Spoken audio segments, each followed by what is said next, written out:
histoires d'alcool vous est présenté par Jack Daniels, le whisky du Tennessee. Personne ne fait du whisky comme Jack Daniels.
Fais les lois que tu voudras, il y en a toujours qui passent à côté.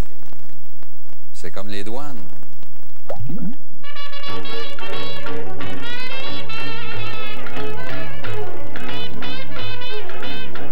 Des histoires de fraude et de contrebande d'alcool, tout le monde en connaît. Il faut dire que notre pays, comme le pays voisin, les États-Unis, a traversé une période où les conditions pour la fraude et la contrebande étaient on ne peut plus propices. Car tout défendu qu'il était, l'alcool devenait par le fait même un inestimable objet de convoitise. Est-ce à dire qu'il n'y a pas eu de fraude ni de contrebande avant cette période? Pour qu'il y ait fraude, il faut d'abord un interdit. Le premier interdit que l'on retrouve en Nouvelle-France concerne la vente d'eau-de-vie aux Amérindiens. Le trafic de l'alcool avec les Amérindiens a toujours posé des problèmes pour les autorités françaises depuis les débuts de la Nouvelle-France. Déjà, Champlain a émis des ordonnances interdisant des ventes d'eau-de-vie aux Amérindiens, puisque il y a eu des Français qui ont été tués par des Amérindiens ivres, par des montagnais ivres, au tout début de la colonie. Donc c'était un problème vraiment de vie et de mort à l'époque de Champlain, mais un problème qui a persisté parce que les colons continuaient à vendre, à livrer de l'eau-de-vie en dépit des ordonnances qui étaient faites, qui étaient très sévères, punissaient relativement sévèrement avec des amendes importantes les Français qui effectuaient cette contrebande. À la fin du XVIIe siècle, on estime qu'il y a entre le tiers et la moitié des chefs de famille qui trafiquent de l'alcool avec les Amérindiens. Mais on ne parle pas encore de contrebande. Les choses se compliquent au début du régime anglais. En 1762, Thomas Ainsley est nommé receveur des douanes pour la colonie. Il s'aperçoit assez rapidement qu'il existe une activité de contrebande de produits français. Des bateaux transitent par les îles de Saint-Pierre et Miquelon, demeurées possession française, ou font un arrêt secret dans la baie des Chaleurs. L'alcool est transféré sur un autre bateau qui remonte tranquillement le fleuve Saint-Laurent pour écouler ensuite la marchandise à l'intérieur des terres. Vers 1775, les droits de douane sur le rhum provenant des Antilles sont excessivement élevés. C'est à ce moment-là qu'apparaît pour la première fois la contrebande entre les États-Unis et le Canada par le lac Champlain. Tout comme aujourd'hui, l'alcool américain coûtait moins cher. Il existe une frontière théorique entre les États-Unis et les colonies britanniques, puisque le Canada comme tel n'existe pas encore au début du 19e siècle, et nous nous posons la question de savoir qu'est-ce que c'est que cette douane, que cette frontière. Or, les postes de douane sont apparus très lentement. Il y a un poste de douane dans les cantons de l'Est, ici à Stansted précisément, et il n'y en a plus avant la région de Sutton ou du lac Champlain. C'est donc dire que la frontière est poreuse. Et effectivement, il y a des produits sur lesquels le gouvernement britannique met des taxes, comme dans l'autre sens. Les Américains mettent des taxes sur toutes sortes de produits qui viennent du Canada. Tant que l'alcool est facilement accessible et n'est pas perçu comme dommageable, la fabrication et la vente frauduleuse sont pratiquement inexistantes. Mais vers 1830 apparaissent au Canada et aux États-Unis les premières sociétés de tempérance qui font pression sur les gouvernements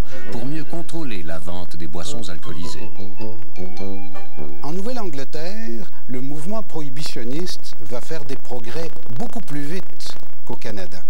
Et donc, il va y avoir à cette frontière la coexistence, la juxtaposition de deux mondes.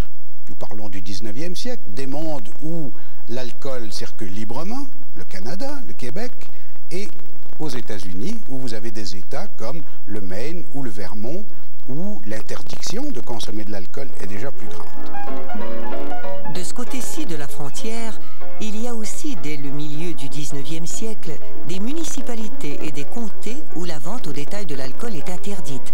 Et les prohibitionnistes ne cessent de faire des pressions sur les gouvernements pour obtenir des lois prohibitives.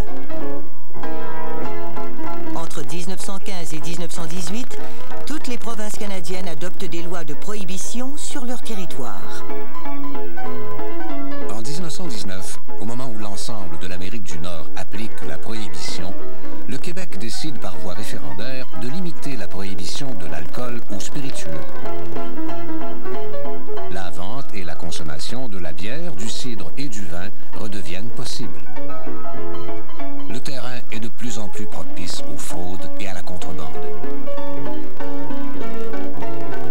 Lorsque commence la prohibition américaine en 1919, toute l'Amérique du Nord est marquée par des interdits sur la vente et la consommation d'alcool.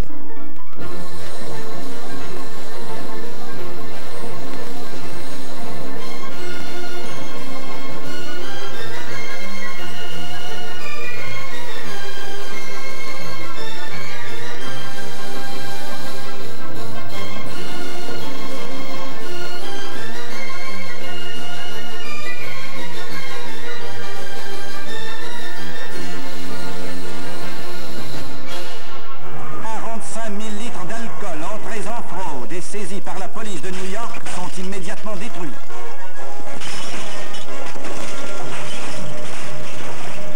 La prohibition des années 20 aux États-Unis interdit évidemment toute vente de boissons alcoolisées qui dépasse 0,5%. Alors, il est évident que même la bière est interdite. Et donc, la frontière, cette frontière va être perméable à l'alcool, ça je peux vous le dire. C'est à ce moment-là que naît la première structure du crime organisé en Amérique du Nord. À cause de la prohibition, la contrebande augmente aussitôt, les débits secrets ont leurs habitués et la fabrication illégale d'alcool s'opère un peu partout à la ville comme à la campagne. Lorsqu'on parle de prohibition, on parle de notre héros Al Capone, qu'on trouve dans tout le milieu de la contrebande. Il y a énormément de gens qui se sont mis riches à cause de ça. Et il y a eu évidemment aussi au Québec de la corruption. Lorsqu'il y a énormément d'argent à faire, il y a des gens qui n'hésitent pas à le faire. Le gouvernement du Québec ne tarde pas à considérer la prohibition inapplicable et crée en 1921 la Commission des liqueurs qui rend de nouveau tous les alcools disponibles avec cette seule restriction. Les clients ne peuvent acheter plus d'une bouteille de spiritueux par jour. Le Québec, qui, comme le petit village gaulois d'Astérix, résistait vaillamment, en réalité, il ne résistait absolument pas du tout. C'était lui qui était la source et le tremplin de la diffusion de l'alcool en grande partie, en tout cas dans l'Est du continent. Ce climat de prohibition va entraîner vers Montréal, qui, elle, reste résolument ouverte et alcoolisée, une consommation, bon, la consommation locale continue et la consommation étrangère arrive.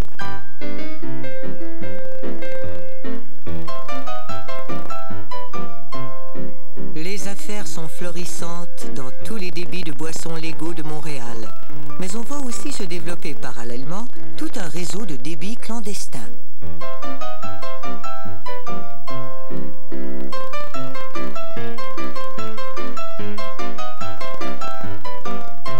Il existe un monde interlope, un monde clandestin à Montréal.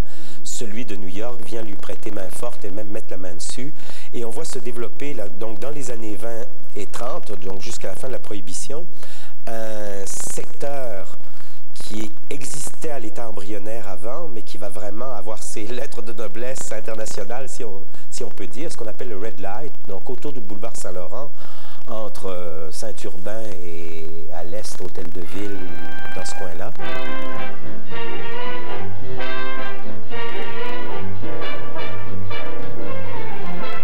Le Red-Light, en fait, c'est un quartier populaire. Un milieu très dur. On retrouve le plus clandestin, le plus sordide parfois aussi. Alors, c'est les maisons de jeu, c'est les bars qui ouvrent après les heures légales, ce qu'on appelle les blind pigs, c'est les maisons de prostitution. Mais tout ça mélangé avec d'autres commerces et des lieux de résidence de gens à revenus parfois très très modestes.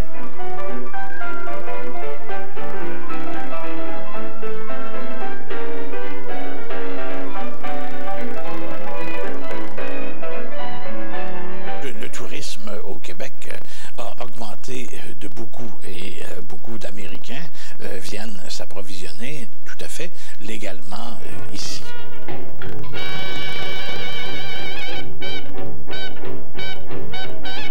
Pendant la Prohibition, la Commission des liqueurs estime que 84% de l'alcool vendu dans ces succursales a été acheté par des touristes étrangers. Ce sont les villes frontalières qui effectuent le plus de ventes. En 1923-24, les 2 magasins de Hull font 1 million de ventes. Les 2 magasins de Valleyfield, 1 250 000, alors que les 9 succursales cumulées de la ville de Québec font en tout et partout 2 millions. Ça a été une époque de commerce extraordinairement florissant.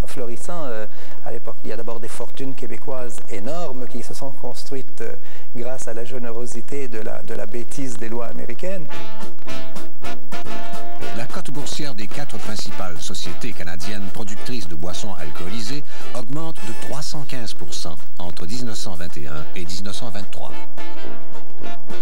Les distillateurs qui ont des permis pour distiller des boissons alcooliques ont aussi la possibilité de vendre à l'extérieur du Québec et c'est bon pour l'économie québécoise. Le Québec est très critiqué pour ses choix et même qualifié de repère de brigands, ce qui est vrai en quelque sorte, puisque c'est là que débute l'organisation de la contrebande. La Commission des liqueurs n'a aucun mandat pour s'occuper des contrebandiers étrangers qui viennent s'approvisionner au Québec. La Commission est aussi dans un dilemme parce que les forces policières américaines demandent aux forces policières canadiennes et québécoises leur aide dans la lutte contre la contrebande. Et de temps à autre, il faut que la Commission des liqueurs donne l'impression qu'elle collabore à ces mouvements policiers pour empêcher la contrebande. Le service de surveillance du Québec compte pourtant depuis 1921 35 inspecteurs qui travaillent de concert avec les autres corps policiers pour appliquer la loi des liqueurs sur les débits clandestins et le trafic illégal des bootleggers. Bootleggers, ça vient du mot des potes de cuir que la plupart des gens portaient. Les gens avaient l'habitude de cacher leur alcool dans leurs chaussures, dans leurs hautes chaussures. Pas de cuir, de caoutchouc, là. Botte à jambes, là. Et de là vient le mot bootleg. Des petits flasques, en tout cas. Et puis, ils mettaient ça dans leur... On cachait l'alcool frelaté dans les chaussures pour ne pas se faire prendre. Ici, à Charlevoix, bootlegger, c'est le personne qui faisait la livraison. Il portait des bottes jaunes avec un espace spécial pour la bouteille. Alors, le mot bootlegger est parti de là. Dès la première année de ces opérations, le service de surveillance avait procédé à 2929 arrestations. L'année suivante, on effectuait 4614 arrestations. Il semble bien que tout le monde avait sous-estimé la présence des bootleggers.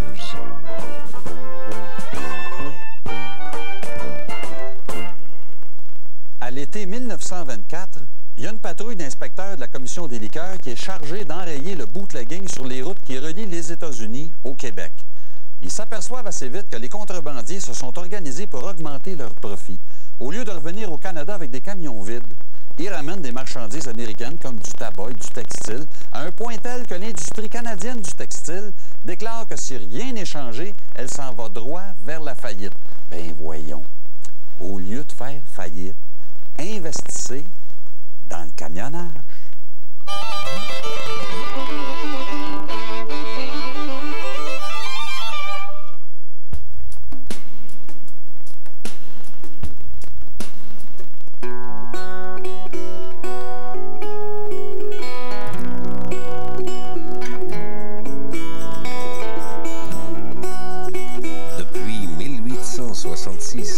La société Jack Daniels n'employait que 6 maîtres distillateurs.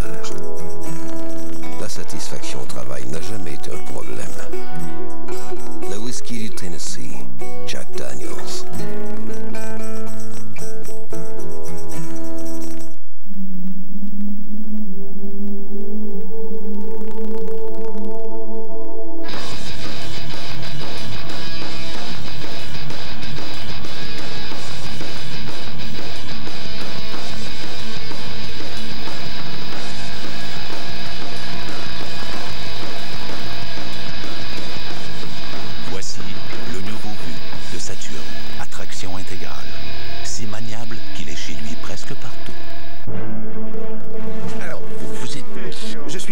Quelqu'un qui sait que vous ne serez pas délégué au chemin de fer pour le restant de votre vie. Certains disent de lui qu'il est un héros. Ma mission sur cette terre est de combattre ces groupes de pression qui cherchent à m'abattre. S'ils réussissent à nous faire tomber, alors nous tomberons tous ensemble. D'autres prétendent qu'il est l'homme le plus dangereux qu'a connu l'Amérique. J'ai la nette impression que vous m'aimez pas. Je vous déteste. L'enfant terrible de la Louisiane, Huey Long, ou l'histoire de Kingfish. Mardi 22h à Cinéma Historia. Vous rêvez de prothèses dentaires grand confort? L'adhésif des prothèses de Paul, c'est Seabond. Un coussinet mince et doux qui adhère partout avec 3 adhésifs. Sans dégâts ni gâchis. Seabond, pour son adhérence. Aussi son confort. Depuis ses débuts, Saturn a la réputation de faire les choses tout autrement. Elle poursuit cette tradition avec l'arrivée du tout nouveau Vue de Saturn.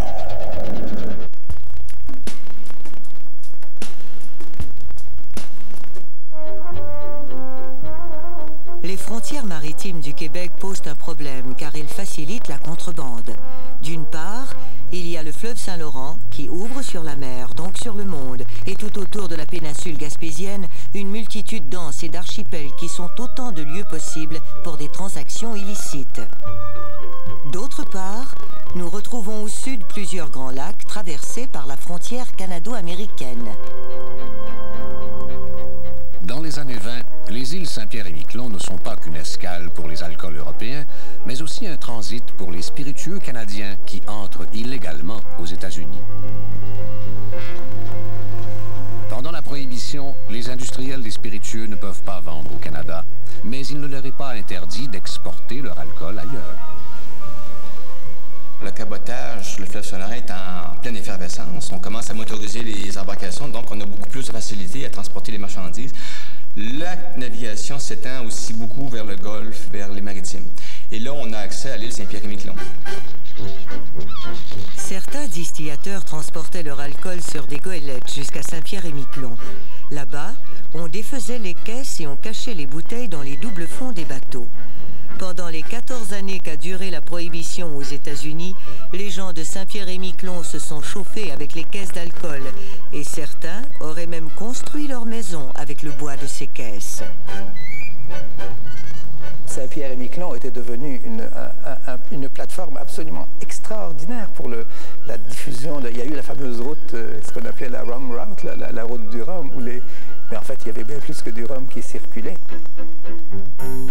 Non seulement les produits des distillateurs canadiens et européens transitent par les îles de Saint-Pierre et Miquelon, mais il y a aussi en marge de ce trafic une production locale dans les îles.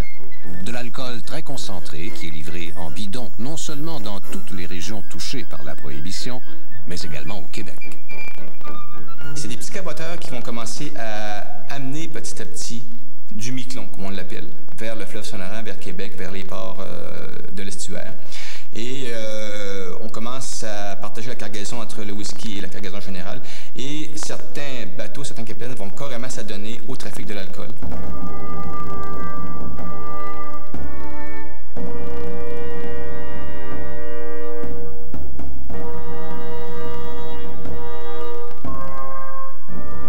Il y avait deux tactique, je pense, pour pratiquer ce trafic illégal-là, c'est de faire comme si rien n'était et carrément le faire sous les yeux des autorités.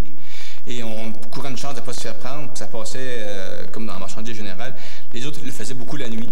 On pouvait faire on avait des cachettes un peu partout dans les îles du Saint-Laurent où on laissait des cargaisons où d'autres navires allaient les reprendre pour pas qu'on puisse avoir une filature, pour couper un peu la filature entre les deux navires.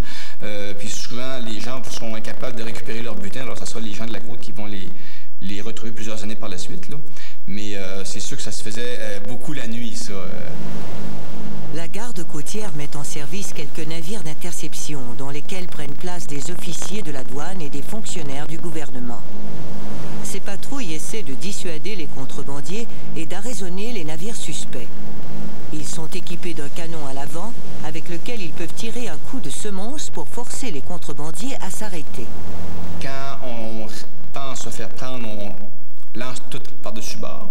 Alors, beaucoup de résidents de la Côte-du-Sud vont retrouver sur la grève, souvent à marée basse, des canisses de fer blanc dans laquelle il y a du whisky. Quand Jean du Sud est venu se mouiller dans l'arche, tout le monde savait qu'il avait pas de poisson, qui pouvait faire autant caler sa barge. Les femmes savaient qu'il avait de la boisson. Dans la baie, il y a du rhum, de la Jamaïque, des galons et des barriques de vin.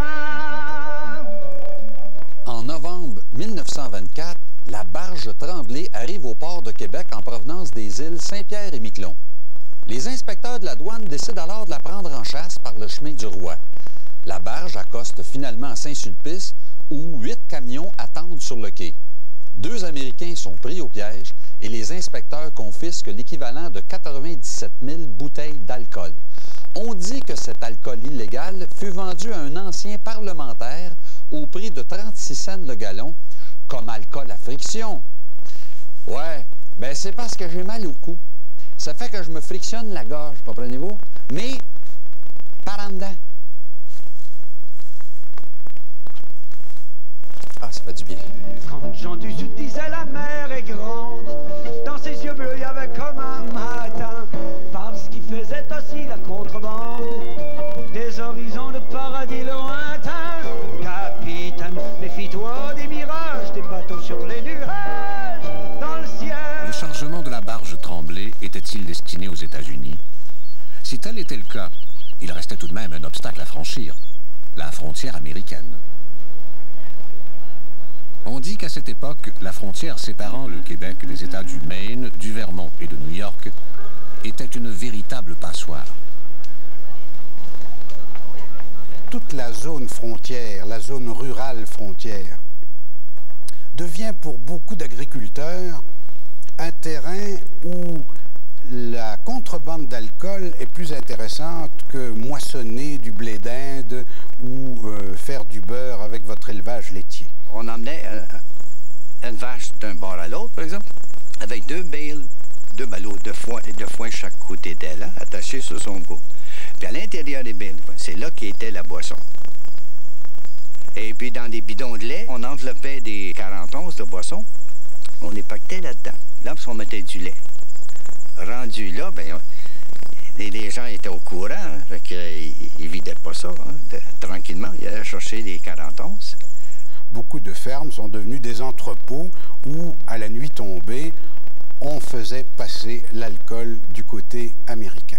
C'est un cultivateur, on disait, bien là, à tous les débuts de semaine, lundi, mardi, mercredi, tu ne vas pas dans ta grange. Ça voulait dire qu'il faut avoir de la boisson là. Fait que là, on lui donnait un genre de loyer, si vous voulez. Là, on emmenait cette boisson-là. Là. Puis là, quand il y avait des commandes, ben, de là, il apprenait, puis il allait la porter là où elle était vendue.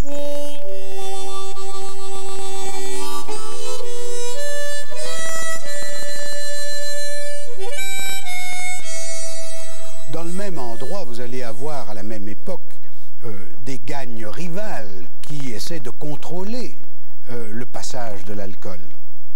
Et nous avons le cas d'un monsieur Saint-Pierre, on peut le nommer puisque c'est passé devant la justice et c'est donc quelque chose de public, qui avait une grange remplie d'alcool et il avait l'impression que ses réserves baissaient. Pourtant, il ne les transportait pas de l'autre côté et ce n'était pas le moment. Alors il a soupçonné évidemment des voisins de venir lui confisquer une partie de son alcool. Il a tendu un piège et à certains moments, effectivement, il a vu arriver des gens du voisinage. Il a tiré dessus.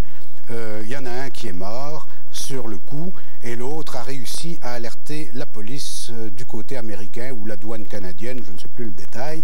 Et on a fini par prendre M. Saint-Pierre qui est allé finir d'abord quelques semaines à la prison de la rue Winter à Sherbrooke, qui est passé devant le juge et qui a été condamné, évidemment, à la pendaison jusqu'à ce que mort s'en suive. Les activités illicites sont maintenant si répandues que tout le monde qui habite près des frontières connaît quelqu'un qui y est mêlé de près ou de loin. Le fruit défendu qu'est devenu l'alcool semble vraiment irrésistible et plusieurs tentent leur chance dans ce commerce risqué.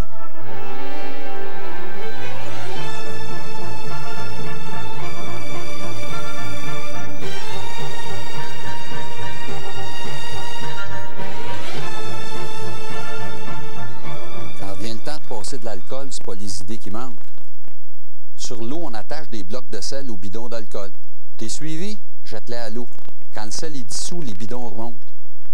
Aux douanes, on met de l'alcool dans des tubes de caoutchouc qu'on s'enroule autour du corps. On en met dans le biberon du bébé, dans un chargement d'arbre de Noël. À Buffalo, en 1924, les douaniers trouvent des œufs vidés par un petit trou et remplis de whisky canadien. Tes œufs, les veux-tu avec du bacon? Non, je vais les prendre avec de la glace.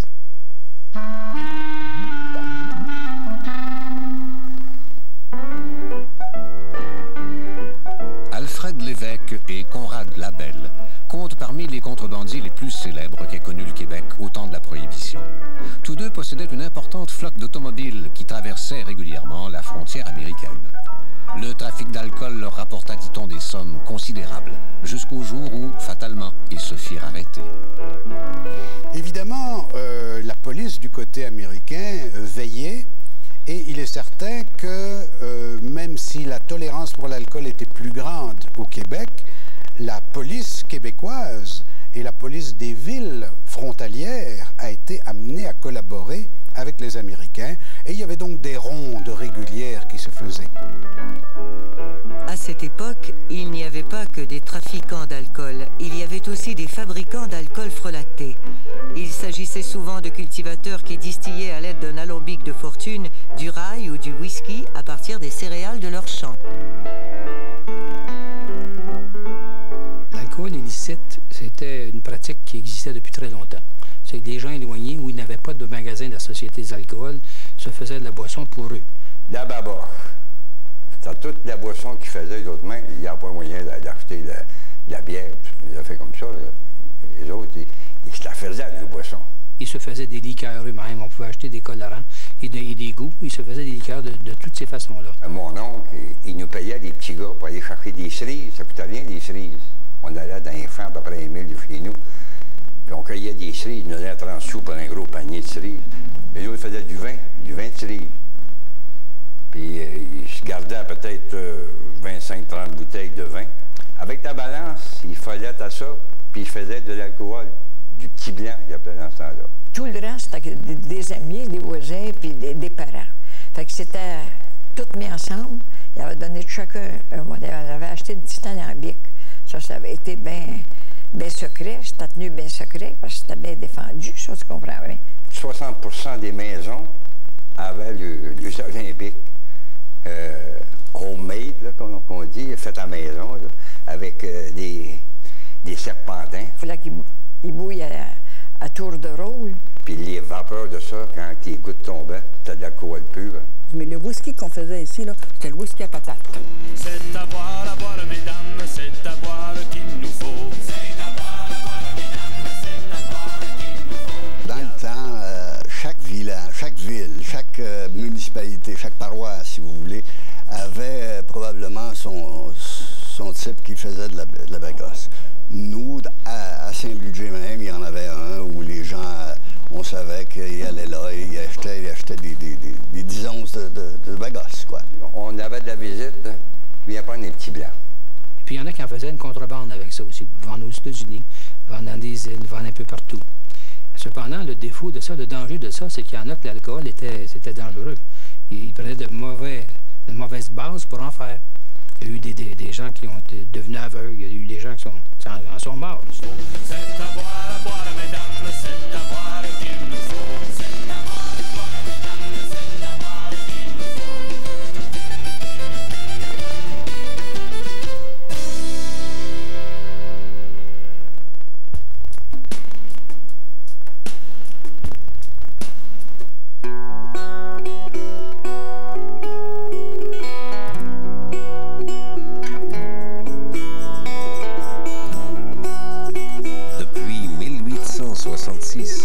la société Jack Daniels n'employait que 6 maîtres distillateurs. La satisfaction au travail n'a jamais été un problème. Le whisky du Tennessee, Jack Daniels.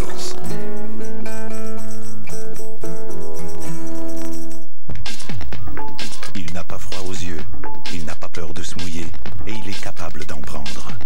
C'est le nouveau véhicule utilitaire sport Vue de Saturn. Et vous pourriez le gagner, en plus d'autres magnifiques prix, grâce au concours Bien en Vue. Pour participer, regardez Historia, notez les indices, puis inscrivez-vous à saturncanada.com/vue. À gagner, 2 chèques cadeaux Renaud-Bré de 500 $. Et comme grand prix, le nouveau Vue de Saturn. Bonne chance.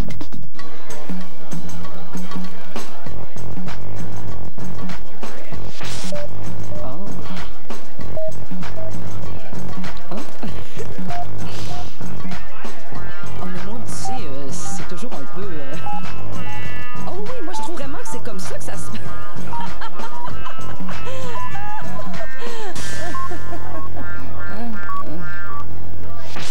Éducalcool vous rappelle que la modération a bien meilleur goût. Il est l'homme le plus célèbre de l'histoire. L'initiateur d'une des plus grandes religions de l'humanité. Il est pour plus d'1 milliard d'individus une source d'inspiration. Il demeure pourtant un être très mystérieux. Qui était cet homme? Comment a-t-il vécu? Comment est-il mort? Aujourd'hui, la science nous dévoile le visage de cet inconnu. Sur les traces de Jésus, à la face cachée de l'histoire, mardi 21h sur Historia. Avez-vous l'impression de jouer à la roulette russe lorsque vous utilisez votre téléphone cellulaire tout en conduisant? Procurez-vous le Copilot Speaker Pro, un système main libre pour téléphone cellulaire qui transmet la voix de votre interlocuteur par les haut-parleurs de votre voiture. Assure-toi de transmettre les documents à Charles. Le Copilot Speaker Pro s'installe en un clin d'œil et convient à tous les modèles de téléphone cellulaire. Vous n'avez qu'à le brancher dans l'allume-cigarette du tableau de bord, puis à programmer un bouton de votre autoradio au 96.1 FM. Lorsque vous recevez un appel, il suffit d'appuyer sur ce bouton pour communiquer en mode main libre. Ils sont au 1355 Riverside, d'accord? Vous avez 2 voitures? Le Copilot peut passer facilement d'une voiture à l'autre et il ne coûte que 49,95 $. Appelez dès maintenant et obtenez gratuitement l'amplificateur d'antenne Microcharge. Collez-le tout simplement à l'intérieur de votre téléphone cellulaire et profitez d'une meilleure intensité de signal. N'attendez plus, commandez dès maintenant. Commandez votre système main libre pour téléphone cellulaire et recevez gratuitement votre amplificateur d'antenne pour seulement 49,95 $. Composez le numéro apparaissant à l'écran ou envoyez un chèque ou mandat. Cette offre est d'une durée limitée, alors n'attendez pas. Commandez maintenant. Il n'a pas froid aux yeux, il n'a pas peur de se mouiller et il est capable d'en prendre. C'est le nouveau véhicule utilitaire sport Vue de Saturn. Et vous pourriez le gagner, en plus d'autres magnifiques prix, grâce au concours Bien en Vue. Pour participer, regardez Historia, notez les indices, puis inscrivez-vous à saturncanada.com/vue. À gagner, 2 chèques cadeaux Renaud-Bré de 500 $. Et comme grand prix, le nouveau Vue de Saturn. Bonne chance.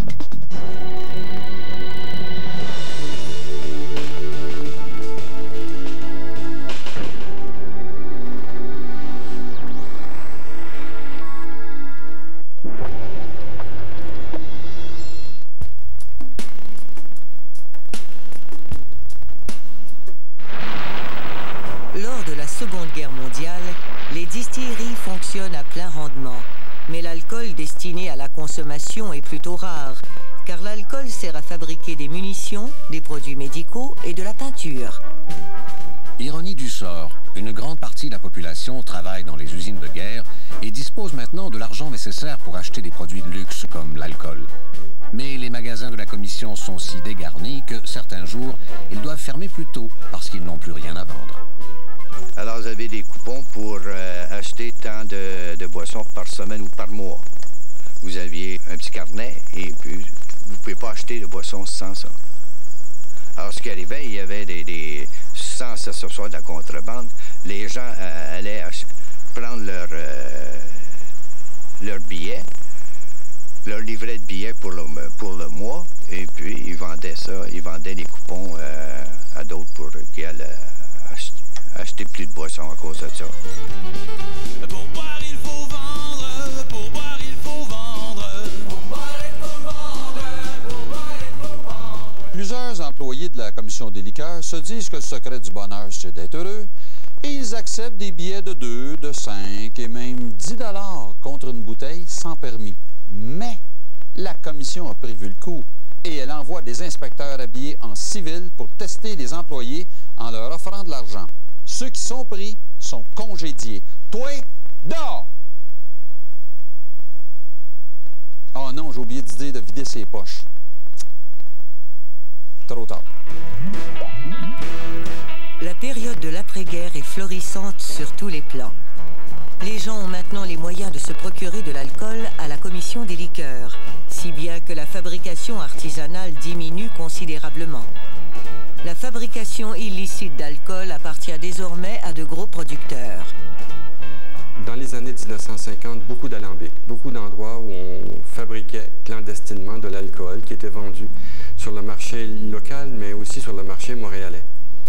Et même qu'après une descente de la police provinciale dans un certain nombre de ces alambics, un journal de Montréal avait titré Saint-Tite, capitale nationale de la bagoste ou de la baboche. On ne fabriquait pas Montréal. Ça fait très, très longtemps que je me souvienne, moi, qu'il n'y avait pas un alambic. C'était les premières années de mon service qui a été saisi dans Montréal. C'était très dangereux.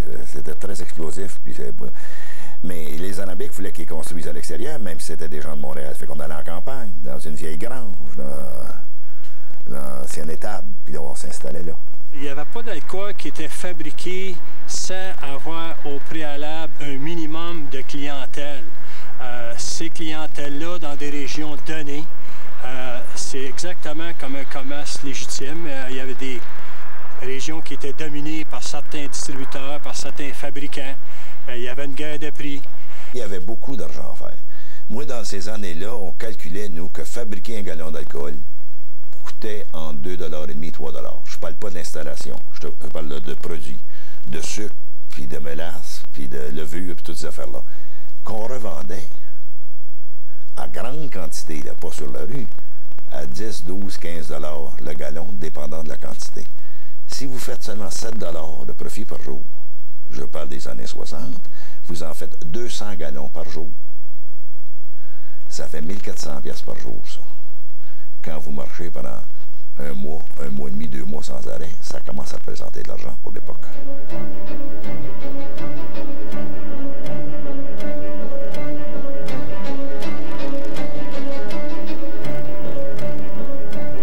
Au début, on en vendait beaucoup, à des particuliers surtout. Et ensuite, ils se sont raffinés et ont commencé leur plan d'embouteillage. Ils faisaient du gin, ils faisaient du vodka et ils imprimaient de faux papiers d'identification sur les bouteilles qui ressemblaient beaucoup à nos boissons qu'on achetait à CCD des alcools, mais qui manquait toujours une lettre ou quelque chose de même. Et puis là, ça s'est mis à se vendre là, beaucoup plus sur le marché. Ça s'est vendu dans les hôtels beaucoup, transvidage. Hein? C'est sûr, c'était très payant. Il y avait des gens qui transportaient vers le marché de Montréal. Ça pouvait être un étudiant qui allait étudier à l'université ou qui allait étudier dans un collège de Montréal qui pouvait apporter une cargaison dans la valise de son auto et qui livrait à Montréal. Ça pouvait être un jeune travailleur qui, lui, faisait son argent de poche comme ça, régulier, en faisant des voyages réguliers vers les capitales, vers Trois-Rivières, Québec et Montréal. On a fait de filature et on a resté planté dans des champs des heures assez longues pour voir certains véhicules passer. C'était assez difficile, peu importe le temps de l'année. Les méthodes utilisées, c'était des méthodes très conventionnelles. Des surveillances, des enquêtes de documents, vérification bancaire, etc., etc. On avait des informations de gens honnêtes qui doutaient de quelque chose de l'information. On avait de l'information de compétiteurs. Si je peux l'éliminer, je vais peut-être pouvoir vendre à ses clients. on surveillait les endroits où ils se procuraient leurs matériaux.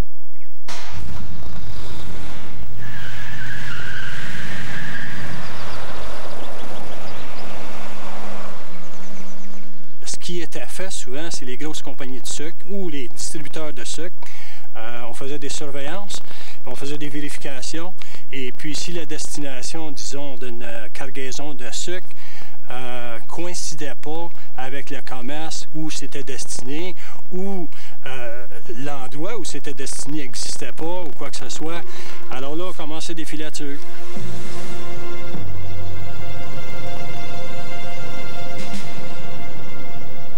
Je me souviens très, très bien à Montréal, dans mes débuts à faire la filature, que j'ai suivi un camion dans le rond-point de Saint-Hubert. Et quand ça a été la 6e fois que je faisais le tour du rond-point, j'ai réalisé qu'il savait où j'étais et qu'il me niaisait royalement. Moi, j'étais derrière et je me pensais bien bon. On a fait 6 fois le tour du rond-point avant que je le réalise. Alors, ces gens-là dépassaient le camion qu'ils escortaient et faisaient différentes manœuvres pour essayer de déceler les véhicules policiers. Alors, c'est ce qu'ils appelaient des véhicules pilotes. Et eux avaient souvent des radios pour essayer d'écouter également sur nos ondes et également pour essayer entre eux de communiquer avec leurs propres moyens de communication. J'avais un de mes patrons qui avait l'habitude de dire « Nous, on peut se permettre de faire des erreurs, mais eux, quand ils en font une, on les pince. »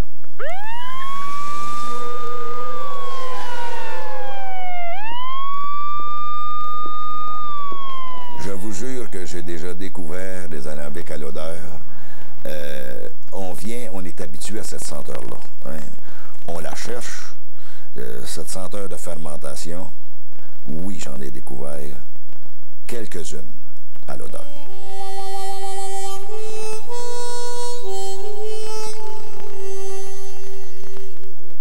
C'était pas simple d'entrer dans un alambic qui marchait à pleine capacité et d'arrêter ça sans qu'il y ait explosion.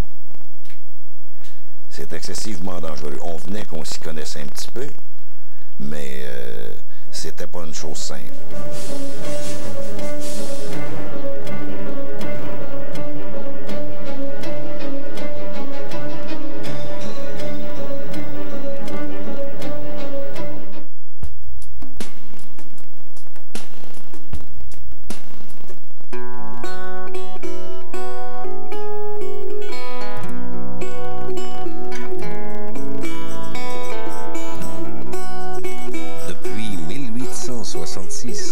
La société Jack Daniels n'employait que 6 maîtres distillateurs.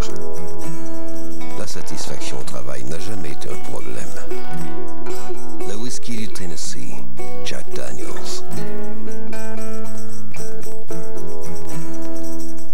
Votre concessionnaire Chrysler Dodge Jeep vous invite à prendre la route en toute liberté pendant la vente nationale Jeep. Partez en toute confiance à bord du Jeep Liberty offert à un taux de financement à l'achat de 2,8 %. Ou prenez le volant du légendaire Jeep Grand Cherokee Laredo offert à 0 % de financement à l'achat ou à 399 $ par mois à la location. Faites vite, ces offres sont d'une durée limitée.